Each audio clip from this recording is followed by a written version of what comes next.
இன்றைக்கி ஒரு குட்டி ஸ்டோரிங்க. என்னோடய ஜூனியர் பையன் ஒருத்தன் நார்மல் ஃபேமிலி தான், அக்ரிகல்ச்சர் ஃபேமிலி.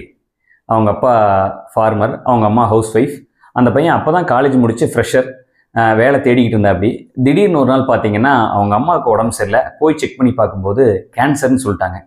சரி, உடனே என்னோடய லிங்க் இருந்ததுனால என்னை காண்டாக்ட் பண்ணி நான் இமீடியட்டாக இன்சூரன்ஸ் எடுக்கணும், எனக்கு ஏதாவது ஆப்ஷன் இருந்தால் சொல்லுங்கன்னு கேட்டேன். அப்படி அப்போ நான் சொன்னேன், ஒன்ஸ் டெர்மினல் இல்னஸ் வந்துருச்சு அப்படின்னா எந்த இன்சூரன்ஸ் கம்பெனியும் இன்சூரன்ஸ் ப்ரொவைட் பண்ண மாட்டாங்க அப்படின்னு சொல்லியிருந்தேன்.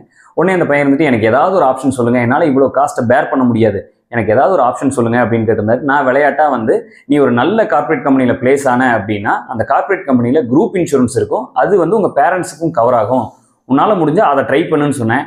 நான் சொன்னதை அந்த பையன் சீரியஸாகவே எடுத்துக்கிட்டு 3 monthsல ஒரு பெரிய கார்ப்பரேட் கம்பெனியில் ஜாயின் பண்ண. அப்படி ஜாயின் பண்ணதில் அவங்க பேரண்ட்ஸுக்கு பேரண்டல் இன்சூரன்ஸ் கிடச்சது. அவங்க அம்மாவுக்கான எல்லா மெடிக்கல் எக்ஸ்பென்சஸுமே அந்த கார்ப்பரேட் பாலிசிலேயே கவர் ஆயிடுச்சுங்க. நம்ம எல்லாத்தினாலையும் இந்த மாதிரி ஒரு அசாதாரண செயலை செஞ்சிடவே முடியாது. அதனால தான் சொல்கிறேன், நம்ம ஹெல்த்தியாக இருக்கும்போதே நம்ம ஃபேமிலிக்கு ஒரு ப்ராப்பரான ஹெல்த் இன்சூரன்ஸும் நம்மளுக்கு ஒரு டேர்ம் இன்சூரன்ஸும் எடுத்துக்கிறது ரொம்ப அவசியம். உங்களுக்கும் ஃப்ரெண்ட்ஸுக்கும் இன்சூரன்ஸ் ரிலேட்டடான சர்வீசஸ்க்கு கீழே இருக்கிற எங்கள் நம்பருக்கு கான்டாக்ட் பண்ணுங்கள்.